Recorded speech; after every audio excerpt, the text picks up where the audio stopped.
Mon frère narcissique m'accuse de lui avoir volé sa famille et d'avoir quelque chose avec sa femme après que sa fille a dit que j'étais plus un père que lui. Pour vous donner un peu de contexte, j'ai un frère qui a toujours été difficile. Nous n'avons jamais eu une relation fraternelle traditionnelle, non pas à cause d'un incident précis, mais à cause d'un million de petites choses. Il est toujours prompt à se mettre de mauvaise humeur, prompt à accuser, et malheur si quelque chose ne se passait pas exactement comme il le voulait. C'est le genre de personne qui voit chaque petit désaccord comme une énorme trahison. J'ai appris très tôt à le gérer comme on gère un collègue trop susceptible, dire les bonnes choses, ne pas pousser trop loin et choisir mes batailles. Nous ne nous sommes jamais disputés ouvertement, mais nous n'avons jamais été vraiment proches non plus, juste frères par obligation. Pourtant, j'ai essayé, surtout quand il a épousé Kayla. Évidemment, ce n'est pas son vrai nom. Elle et moi nous sommes bien entendus dès le départ. Elle était plutôt équilibrée et calme, en gros, tout ce que mon frère n'était pas. À leur mariage, j'étais sincèrement heureux pour lui, comme s'il avait enfin trouvé quelqu'un qui pourrait le tempérer. J'ai même organisé son enterrement de vie de garçon quand il me l'a demandé. C'était l'une de ces courtes périodes où les choses semblaient vraiment bien entre nous, comme si notre relation s'améliorait. Puis sa femme est tombée enceinte. C'est là que les fissures ont commencé à apparaître à nouveau, en pire. Je me souviens du jour où il m'a annoncé qu'ils allaient avoir une fille. Il avait l'air de quelqu'un qui venait de perdre un proche. Sans exagérer. Il a commencé à râler en disant que les filles, c'est des ennuis, et qu'il redoutait déjà les années d'adolescence. Je lui ai dit qu'il exagérait, mais il ne plaisantait pas. Je le voyais sur son visage, ce n'était pas des nerfs, c'était du ressentiment. Et ça n'a fait qu'empirer après la naissance de sa fille. Je n'oublierai jamais ce moment. J'étais à l'hôpital avec mes parents, mes cousins et la famille de ma belle-sœur. Je suis arrivé peut-être 30 minutes après l'accouchement. Au lieu de le voir avec le bébé, je l'ai vu sortir furieux de la salle d'accouchement, le visage rouge. Plus tard, il m'a appelé en conduisant, pour se lancer dans un discours de plainte en disant qu'il ne pouvait pas gérer ça. Je lui ai dit d'arrêter d'agir comme un idiot et de se montrer reconnaissant que sa fille soit en bonne santé. Il m'a raccroché au nez. C'est là que j'ai su qu'il n'avait aucune idée de ce dans quoi il s'était engagé. J'ai essayé de rester optimiste, mais tout est parti en vrille par la suite. Au fil des années, les choses sont devenues de plus en plus chaotiques. Son mariage a commencé à se déliter. Il y avait des disputes constantes, dont j'entendais parler uniquement par Kayla. Mon frère ne se confiait à moi que pour se plaindre de sa vie difficile. Je gardais mes distances, mais quand sa fille, appelons-la Ellie, a eu l'âge de parler et d'interagir, Kayla a commencé à compter davantage sur moi pour l'aider. La plupart du temps, j'étais le babysitter de dernière minute quand mon frère se désistait ou qu'ils avaient une dispute explosive. Je travaille à domicile et j'habite à environ 25 minutes, donc je suis devenu la personne par défaut à appeler quand les choses dérapaient. Et ça ne m'a jamais dérangé. Ellie a toujours été agréable à vivre. C'est une enfant au grand cœur avec un sens de l'humour sarcastique qui me rappelle un peu le mien. Elle a 14 ans maintenant, mais nous avons un bon lien depuis qu'elle a environ 9 ou 10 ans. Je n'ai jamais cherché à jouer un rôle de père, je suis juste son oncle. Mais j'ai toujours été là pour elle, et je la prenais au sérieux quand elle venait me demander des conseils ou simplement parler. Et pour être brutalement honnête, je ne pense pas qu'elle ait eu ça avec mon frère. Il ne la comprend pas. Il n'essaie même pas. Depuis toujours, il voit la paternité comme une liste de tâches, fournir de l'argent, assister à quelques événements, et c'est tout. Pas d'implication plus profonde. Elle me posait souvent des questions du genre « Est-ce que c'est grave si je ne me sens pas proche de mon père ?» ou « Tu crois qu'il m'aime ?» Qu'est-ce qu'on est censé répondre à ça? J'ai fait ce que je pense que tout adulte devrait faire, j'ai été présent, j'ai passé du temps avec elle, je l'ai aidée pour ses devoirs quand elle me le demandait, je l'ai emmenée à l'école quelquefois quand leur voiture était en panne.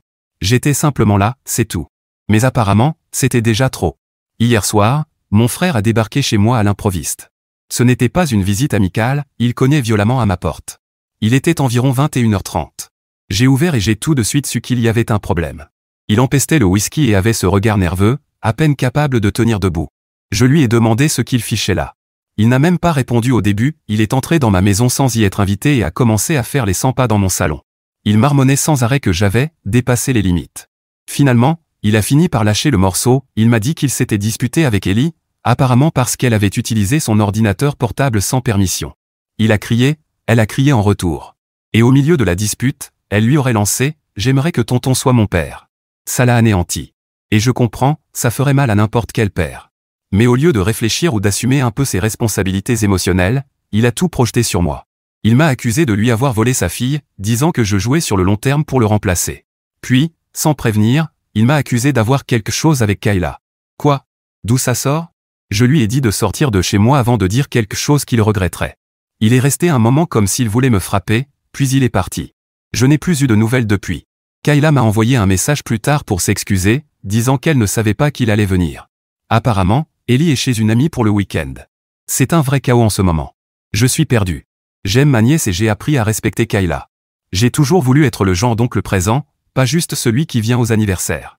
Mais maintenant, j'ai l'impression d'être devenu le méchant de l'histoire. Je ne sais pas quoi faire. Dois-je m'éloigner de mon frère? Essayer de lui faire entendre raison? Continuer d'être là pour Ellie, même si ça aggrave les choses?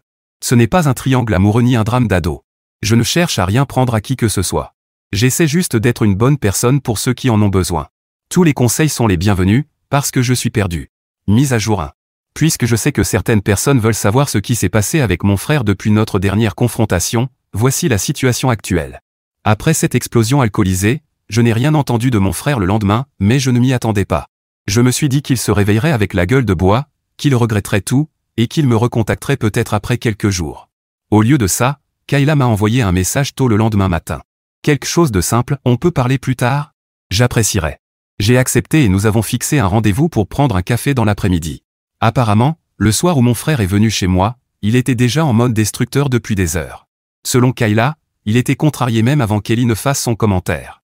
Ces derniers temps, il était paranoïaque, obsédé par les messages sur le téléphone de Kayla, lui demandant pourquoi elle riait toujours quand elle recevait des textos. La plupart de ces messages n'avaient rien à voir avec moi, elle est dans un groupe de discussion avec des collègues, dont l'un qu'elle connaît depuis le lycée. Mais ça a suffi pour le faire passer en mode « Qu'est-ce que tu caches ?» Puis est venue la dispute avec Ellie, qui portait déjà sur quelque chose de stupide, elle avait utilisé son ordinateur portable sans permission. Il a envenimé la situation. Elle a répondu par le fameux « J'aimerais que tonton soit mon père », et à partir de là, tout s'est effondré. Et c'est là que ça devient étrange, Kayla m'a dit qu'au lieu de se sentir triste ou blessée, mon frère s'était convaincu qu'elle avait permis à Ellie de ressentir ça, comme si Kayla l'avait, d'une manière ou d'une autre, encouragée. Il l'a accusée de s'être alliée émotionnellement avec moi pour l'éloigner de sa propre fille. Quand elle a essayé de lui dire que j'ai simplement été présent quand lui ne l'était pas, il l'a accusée de le tromper émotionnellement avec son beau-frère depuis des années. Je ne savais même pas que c'était une expression que les gens utilisaient sérieusement. Mais apparemment, dans son esprit, le fait que Kayla et moi nous entendions bien signifie que nous construisons secrètement une vie dans son dos. Kayla m'a juré qu'elle ne m'avait jamais vu de cette façon, et je la crois. Je lui ai dit la même chose. Nous avons toujours été amicaux, bien sûr, mais jamais de manière inappropriée. Honnêtement, je l'ai toujours considéré comme faisant partie de la famille et je l'ai respecté pour être resté dans un mariage aussi difficile avec mon frère. Quoi qu'il en soit, elle m'a dit que les choses avaient atteint un point de rupture, qu'elle en avait assez de la situation avec mon frère, assez de devoir se défendre pour avoir fait des choses basiques comme élever sa fille, et assez d'être accusée de tromperie dès qu'elle croise le regard d'un autre être humain. Et puis elle m'a dit ceci, je ne sais pas si je vais rester dans ce mariage.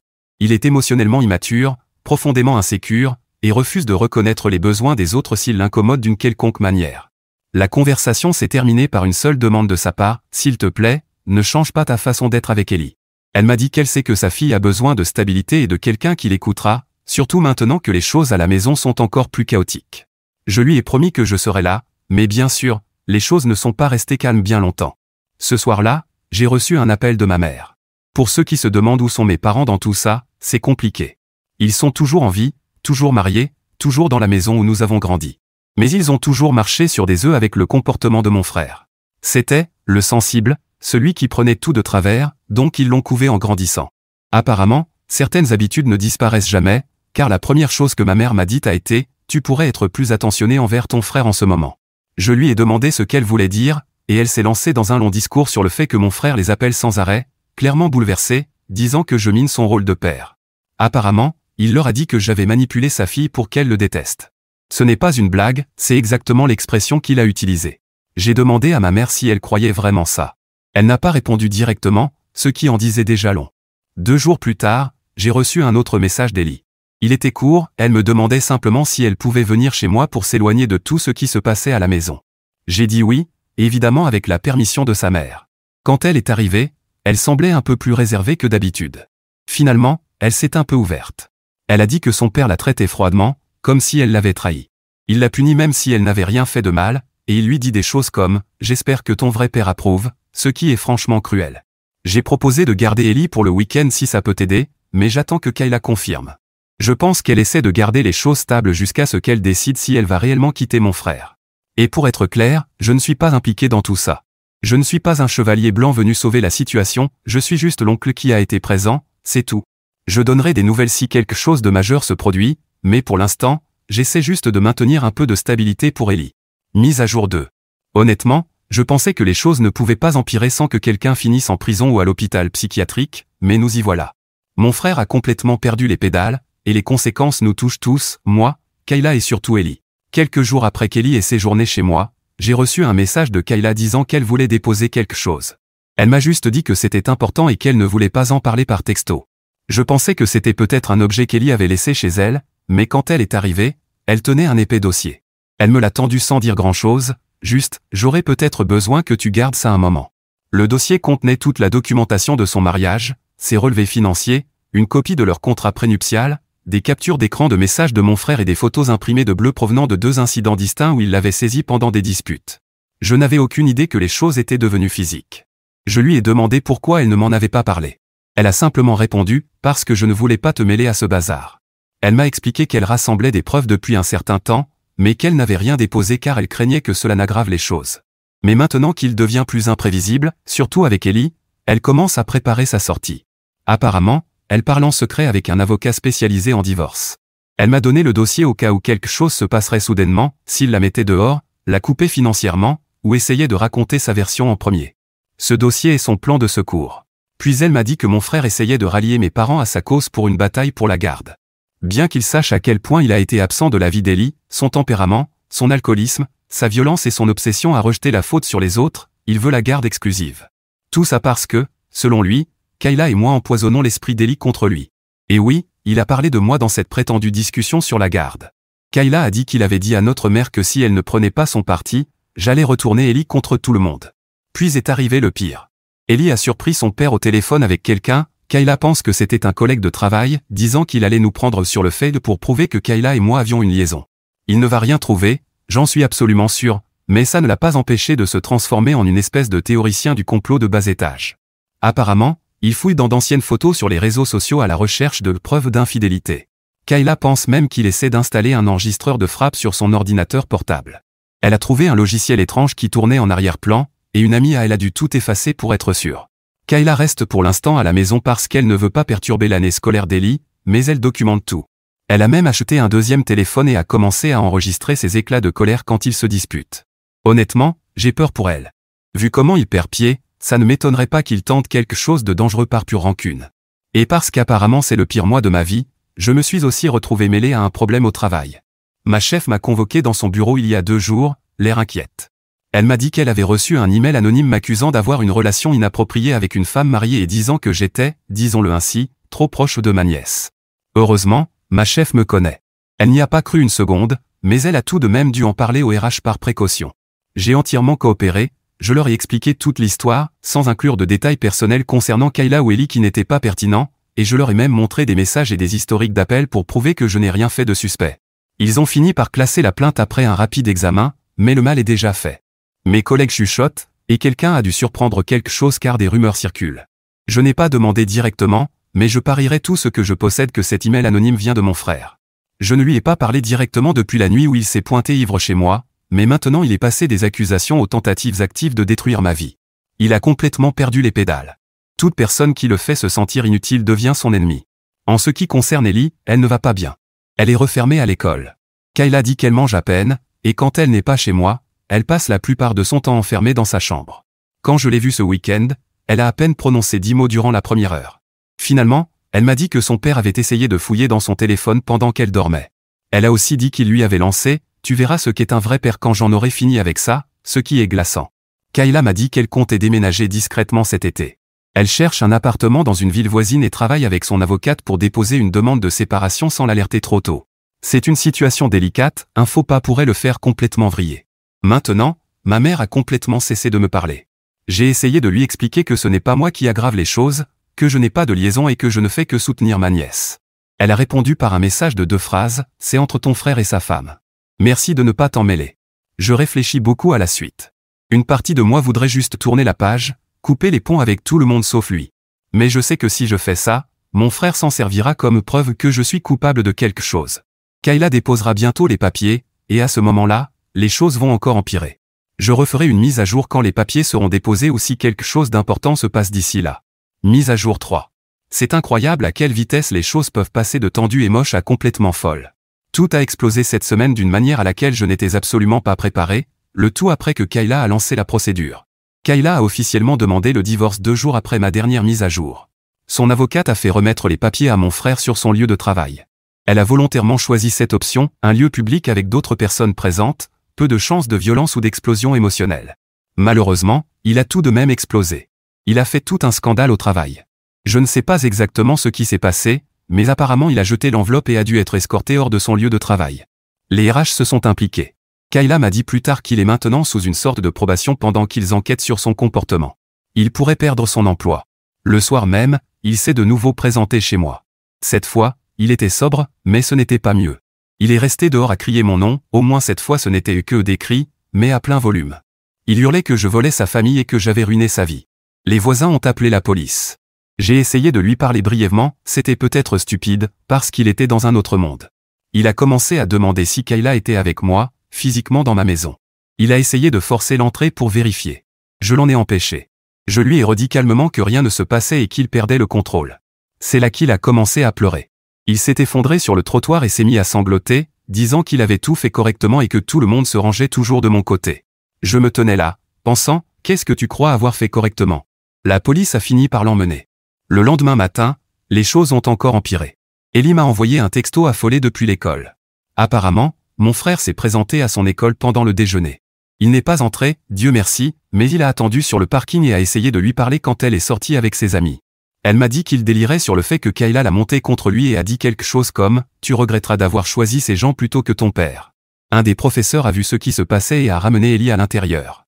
L'école a appelé Kayla, puis la police.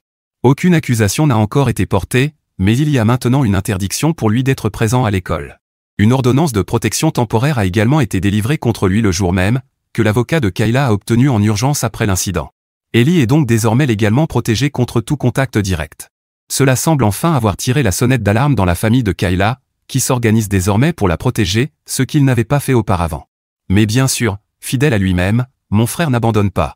Maintenant, il essaie d'utiliser les réseaux sociaux comme arme. Je me suis réveillé il y a 2 jours avec environ 13 notifications sur Facebook, Instagram et même LinkedIn.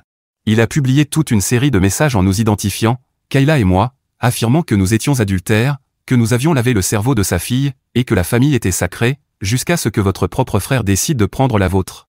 Non seulement c'est embarrassant et délirant, mais c'est aussi dangereux. Il a posté de vieilles photos de Kayla et moi lors d'événements familiaux, vieilles de plusieurs années, en les légendant comme si c'était des preuves d'une liaison de longue date. L'une d'elles venait de la fête d'anniversaire des 6 ans d'Ellie, nous étions côte à côte en train de couper un gâteau, et il l'a publié avec la légende, c'est là que tout a commencé. J'ai évidemment signalé chaque publication. Kayla aussi. Plusieurs amis les ont également signalées. Certaines ont été supprimées, mais pas toutes, et malheureusement, le mal est déjà fait. Des parents éloignés m'ont envoyé des messages pour me demander ce qui se passait, et maintenant, les rumeurs circulent dans toute la famille élargie. Les parents de Kayla l'ont appelé en pleurs, lui demandant si quelque chose de tout cela était vrai. Heureusement, il la croit, mais c'est toujours humiliant. Même mon travail a été mis au courant, quelqu'un a envoyé des captures d'écran à la directrice des RH. Heureusement, cette fois, ça a joué en ma faveur, j'avais déjà subi une enquête la semaine dernière et été blanchi. Cette nouvelle attaque montre juste qu'on essaie de me cibler. La réponse des RH a été en gros, nous sommes au courant de la situation, gardez des preuves, et c'est tout. Je devrais peut-être consulter un avocat si ça s'aggrave, mais pour l'instant, ils sont toujours de mon côté. Dernier rebondissement dans ce désastre total, notre mère est venue chez moi hier soir. Elle est entrée sans demander, s'est assise, et m'a dit qu'elle revenait de chez mon frère.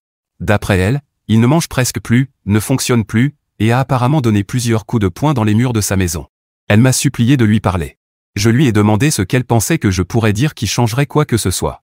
Elle a juste continué à répéter, c'est ton frère, il a besoin de toi. Je lui ai dit que si elle s'inquiétait pour son bien-être, elle devait l'aider à obtenir une thérapie ou un soutien, et non essayer de réparer la situation en m'impliquant dans ses délires. Elle est partie sans dire au revoir. Je suis désormais officiellement le méchant dans l'histoire de mon frère et, apparemment, aussi dans celle de ma mère. Mais je reste aux côtés de Kayla et d'Ellie. On est arrivé jusque-là, et je ne vais pas reculer maintenant juste parce que mon frère ne supporte pas les conséquences. L'audience pour l'ordonnance de protection est la semaine prochaine, et j'ai accepté de témoigner si nécessaire. Je ferai une nouvelle mise à jour après l'audience ou si quelque chose d'important se produit. Mise à jour 4. Bonjour à tous. Je ne pensais pas revenir avec une autre mise à jour si tôt, mais nous y voilà. L'audience au tribunal a eu lieu mardi dernier. Je suis arrivé en avance avec Kayla et son avocat. Ellie est restée à la maison, son témoignage a été soumis par écrit puisqu'elle est mineure et n'avait pas l'obligation d'être présente. La salle d'audience était calme. On n'aurait jamais dit qu'un lieu pareil pouvait être celui où toute une famille s'effondre en direct, mais c'est exactement ce qui s'est passé. Mon frère est arrivé sans avocat. Il avait licencié celui qui l'avait engagé, apparemment parce qu'il lui avait dit une vérité qu'il ne voulait pas entendre, et il avait décidé de se représenter lui-même. Oui, ça s'est exactement passé comme vous l'imaginez. Il est arrivé en ayant l'air négligé, mal rasé, comme s'il n'avait pas dormi depuis des jours. Sa déclaration d'ouverture, si on peut l'appeler ainsi, était essentiellement une diatribe sur la trahison, sur le fait que tout le monde s'était retourné contre lui, et sur comment sa fille avait été manipulée par Kayla et moi. Le juge l'a interrompu après 3 minutes. L'avocat de Kayla est resté sur les faits. Il a présenté les messages, décrit l'incident à l'école, montré les publications sur les réseaux sociaux, évoqué les perturbations sur son lieu de travail, et les visites nocturnes non invitées. J'ai brièvement été appelé à la barre pour confirmer certains événements, mais ce n'était pas dramatique, juste des réponses directes à des questions directes. Puis est venu le moment qui m'a vraiment brisé à l'intérieur. Quand le juge a lu la lettre d'Ellie à voix haute, elle y racontait à quel point elle avait eu peur quand son père l'avait acculée à l'école, comment elle attendait parfois à la fenêtre, petite, en espérant qu'il vienne, et comment il ne venait presque jamais. Elle a écrit à quel point il était plus facile de respirer dans mon appartement, qu'elle pouvait réfléchir là-bas, et qu'elle ne sentait plus qu'elle devait marcher sur des œufs. Elle a terminé en disant qu'elle voulait toujours avoir une relation avec son père, mais seulement quand il serait en bonne santé et honnête. Je ne l'ai pas regardé pendant que la lettre était lue, mais je l'ai entendu. Il pleurait. Le juge a accordé une ordonnance de protection d'1 an pour Kayla et Ellie. Il a ordonné que mon frère subisse une évaluation psychologique et suive une thérapie de gestion de la colère avant qu'une éventuelle demande de levée de l'ordonnance puisse être envisagée. Le juge a aussi précisé que si la garde venait un jour à être discutée, ces procédures seraient prises en compte. Il n'a même pas contesté. Après l'audience, nous sommes partis. Mon frère est resté assis seul à la table de la défense. Nous n'avons plus eu de nouvelles depuis. Ses comptes sont toujours actifs, mais tout a été supprimé. C'est inquiétant, honnêtement, comme s'il avait disparu. Une partie de moi s'attend encore à ce qu'il réapparaisse et explose de nouveau, mais pour l'instant, rien. Kayla a enfin pu souffler. Elle a déménagé dans un nouvel endroit, plus petit, plus facile à gérer, et plus proche de l'école d'Ellie. Elle continue la thérapie et documente toujours tout en vue du divorce. Elle a aussi recommencé à travailler à temps partiel. Ellie semble plus légère.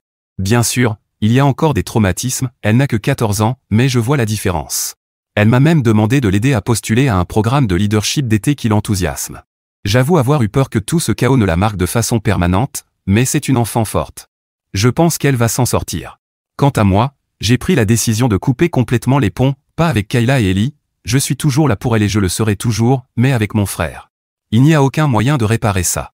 J'ai perdu des années à essayer d'être celui qui recollait les morceaux, qui maintenait les choses ensemble après chaque crise. Je l'ai fait par obligation et par culpabilité, mais je ne le ferai plus. Je l'ai bloqué partout. J'ai dit à ma mère, qui pense toujours que ce n'est qu'un mauvais passage, que je ne participerai à aucun événement familial où il sera présent. Mise à jour 5. Les choses ont été calmes pour Kayla, du moins en ce qui concerne mon frère. Il n'y a plus eu de tourment de sa part. Ces derniers mois, le divorce a été finalisé et, comme prévu, Kayla a obtenu la garde exclusive d'Ellie. Même Ellie a décidé de ne pas voir mon frère, son père, pendant un certain temps. Le divorce n'a pas été facile, étant donné que mon frère est instable, mais au moins c'est terminé et elles peuvent vivre beaucoup plus sereinement. Pendant ce temps, je sors avec quelqu'un, et elle s'entend bien avec elle. Je suis passé du statut d'oncle amusant à celui d'oncle ennuyeux, parce que, évidemment, je ne suis pas une fille. Mais ça me va, je ne suis pas jaloux de ma petite amie, et je trouve génial qu'elle se fasse des amis. Tant qu'elle et Kayla sont heureuses, ça me suffit. Mon frère, c'est une toute autre histoire, il n'a pas du tout été heureux. En plus du divorce et de la perte de la garde, il a aussi perdu son travail, non seulement à cause de son comportement le jour où il a reçu les papiers, mais aussi parce qu'il est devenu de plus en plus instable dernièrement. Ma mère ne lui a pas apporté l'aide dont il avait besoin, ce qu'elle aurait dû faire si elle s'inquiétait vraiment pour lui. Et pour ceux qui disaient que je devrais me soucier davantage de mon frère que de ma belle-sœur et de ma nièce, je l'ai fait, à l'époque où nous avions encore une relation. Mais après qu'il m'a accusé et tenté de saboter mon travail, toute chance de réconciliation a disparu. Je suis même content qu'il ait perdu son emploi, il mérite d'apprendre que s'attaquer aux moyens de subsistance de quelqu'un est très grave, surtout quand cette personne ne vous a rien fait. Peut-être qu'il comprendra maintenant que ce n'est pas quelque chose avec lequel on joue. Pour aggraver son cas, il s'est aussi mis ma mère à dos. Il s'est présenté chez elle complètement ivre et les a accusés de prendre le parti de Kayla, simplement parce qu'ils rendent visite à leur petite fille. Mon père a essayé de le mettre à la porte, tandis que ma mère voulait lui donner un café pour le dégriser. Mon frère a accusé mon père d'être lui aussi intéressé par Kayla, parce que tout le monde semblait tellement préoccupé par elle. Mon père lui a dit qu'il ne se souciait pas seulement de Kayla, qu'il tenait à tout le monde, y compris à lui, mais a précisé que tout ce qu'il faisait, c'était détruire sa propre vie et celle de ceux qui l'entouraient. Voilà ce qu'est devenu mon frère, dernièrement. Mise à jour 6. Cela fait 5 ans, et beaucoup de choses ont changé dans ma vie et dans celle des personnes qui comptent pour moi. Par exemple, je vais bientôt me marier. Ma fiancée a dit oui, et maintenant il ne reste plus qu'à organiser le mariage. Cela ne prendra pas longtemps, car ce sera très simple. Kayla a aussi entamé une relation, et même si je ne l'ai vu que quelques fois, il semble être un homme sincère qui tient à elle et à Ellie. Au moins, Ellie me dit du bien de lui, même si je ne vois plus beaucoup ma nièce depuis qu'elle est partie à l'université et que les choses ont changé. Mais on s'envoie des messages de temps en temps, et elle semble heureuse. La partie importante ici concerne mon frère, il a décidé de se faire soigner.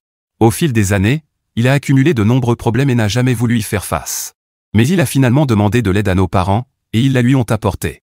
Ma relation avec mes parents reste compliquée, distante, je dirais, après tout ce qui s'est passé. C'est pourquoi je n'ai même pas appris sa mise en traitement par eux. Malgré tout, je suis content que mon frère reçoive de l'aide, peu importe comment c'est arrivé, si cela signifie qu'il pourrait aller mieux. Je ne sais pas quoi attendre de ce traitement, ni quel est son état de santé mentale actuel. Nous n'avons pas été en contact depuis des années, même pas lors des événements familiaux, car j'ai dit que je n'y irais pas s'il était présent, et j'ai tenu cette promesse. Cela dit, je ne pense pas que ce sera un processus rapide, il faudra des années pour que mon frère s'améliore vraiment.